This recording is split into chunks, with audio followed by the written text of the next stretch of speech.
And now, it's time for another Dice Tower review with Tom Vasel.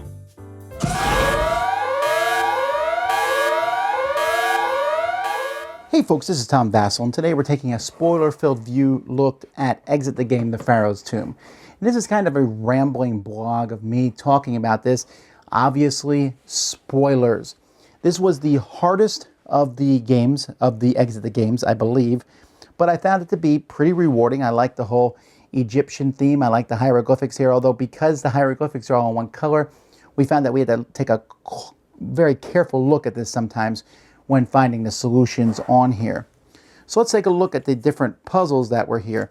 This one I kind of found interesting, Cleopatra's Game, where basically it took us a while to figure this one out, and this was because of my bullheadedness. My kids were like, no, it's really obvious.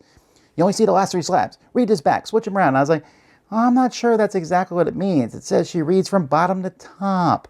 So is it A before B? Am I reversing these? And really you were just reading them up, switching them all around in different orders, and then finding the clues. Not a difficult puzzle for some people. I made it harder than it needed to be. And that was one of the easier puzzles that was in here. Then there was the mosaic. Now this one here, you'll notice that I don't even have it all colored in. But for some reason, I'm not sure what happened. We didn't find this card right away, and I was trying to figure out which tiles I could cover over, which ones I couldn't. Once we started figuring out, we were like in a time crunch. So you'll see that they're not completely filled in, because after a certain point, I was like, oh, it's 217, let's go. And that was it. And also, I recommend not using a red pen to do these things, black pen. Of course, this probably drives people crazy, drawing on a card. The next one here then, this one here was the puzzle that we had the hardest time with. And there's a couple reasons that we had a hard time with this puzzle. One is, when I play this, you know, for the most part, we've learned that you take everything apart. You rip all the sheets out. The problem is, it mattered in this one. So we knew that we were supposed to be looking at this page here. And it says she aims at errors, and if they don't get pierced. And for a while, I was thinking about pierced ears. And it was only after staring at this for a while, and I saw the Indiana Jones hat on the guy, the fedora, and then I saw a gun, and I was like, oh, those are the mistakes, but are we counting the number of people? It took me a long time to realize that these mistakes were being punched through to hit numbers on this sheet here. And then, of course, we had to put the book back together to do it. I think we may have spent the longest time on this clue, and this is definitely one where I think we had to use some help cards, because the first clue said, take it literally. And we were like, take it literally, okay, fine. And then, oh, poke through the page. And I still feel dumb that we had to use the clues to do that. It seems a lot easier in retrospect, and I really like that kind of clue. But yeah, that was a harder one for us.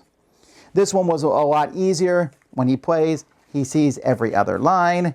And so, you know, here you had if you entered through this door and you just looked for this, and then folding this up also helped match the hieroglyphics to the numbers.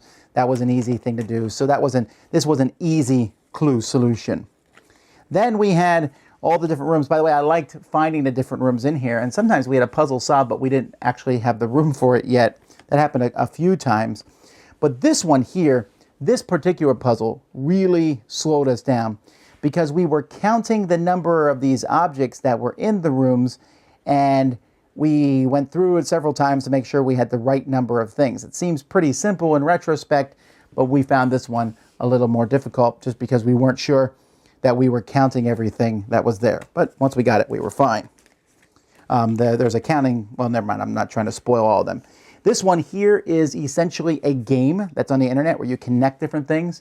I played that Flash game before, or that app game before, so it was pretty easy. And then all you do was match it up to the larger page here, you know, when connecting 2 to 2, and boom, you found your 3 symbols. So that was for me, that was an easy clue. I could see maybe how some people were stumped on it, but I love this sort of clue. This is these are easy puzzle. Well, that was a particular easy puzzle of that type. Then we have this one here, another easy one. Hey, it's a mirror object. What does this make? Just flip it over. You know, it was, you know, and just double these 308 to that effect. I like that, but I'm starting to find that the mirror mazes used a lot in these games. Here, this one was an interesting puzzle. As soon as we got it, we knew where it went, right? Because we had been sitting here looking at this page for a long time. And we were like, oh yeah, C as in what? And then this took us a while to figure it out it took us a while to figure out, oh, that ice cream was on the floor for a reason, which gave you the clue to figure out which direction you're supposed to go. And then you went with ice and got your clue. But I did like that one. It wasn't, I mean, once you got this, like, definitely went here. But that ice cream cone was kind of an interesting clue. And it kind of had a payoff from an earlier thing that they said. All right, let's talk about the two meta things in here. The first is the inside. Was it the inside of the lid? Yeah, it's the inside of the lid. Now, you'll notice here I wrote the letters on the inside of the lid because they weren't so easy to see. But this solution where you got these strips, and for the longest time, I was sitting here bending them in the box like this, saying, what number are they forming? When in reality, it was a lot easier and you were just kind of crossing them. And so that was a much easier methodology of doing it, but I was putting too much effort into it, which is why mine are all bent up. But that was, I thought, a really fun puzzle. But my favorite puzzle of this one is, of course, utilizing this. Of course, this is one of the ones from the other box. Mine looks like this, where I wrote it on here. I really like this one. Now, to be fair, we played enough of these where we're always kind of suspicious that in this game there's going to be something that you're not expecting, right? So when we found this and I got the little clue card, where is that clue card? It's all cut up at this point in time. I actually cut it up and I was going to fold it because when I looked at this, I said, well, this is definitely something that needs to be folded. I can see that it's folded. And I'm like, but it doesn't fit over these things exactly. Are we supposed to cut these up? And we sat and puzzled about it for the longest time. And finally, we used the first clue, which said, look for the real one. And it said the blue one. And we were like, what? The blue thing, it says in the clue here, you need the original copy of the blue floor plan of the palace. And I was like, original copy, blue.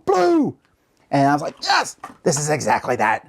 And then after that, it was pretty easy covering these up. This is one of my favorite clues. Me and Jason actually have had a long debate about this because he's like, what if someone threw the insert away? I'm like, I throw more inserts away than most people, but I wouldn't just grab the insert and throw it away. I thought this was a really cool clue. This may be one of my favorite clue in any exit game, cutting up the insert and covering things up with it. That was pretty cool. Anyway, this is one I like a lot. It was hard. The dot part really slowed us down for a while. And even this, we sat around and thought about it for a while. But I think the payoff was worth the difficulty of this one. A lot of fun. Those are my thoughts on Exit the Pharaoh's Tombs. Thanks so much for watching the Dice Tower videos. Find more great videos and reviews, as well as our top-rated audio podcast at Dicetower.com. You can also find other great shows at Dicetowernetwork.com. I'm Eric Summerer, and you've been watching The Dice Tower. The Dice Tower is sponsored by Cool Stuff Inc., where you can find great games for great prices. Cool stuff in stock. Check them out at CoolStuffInc.com.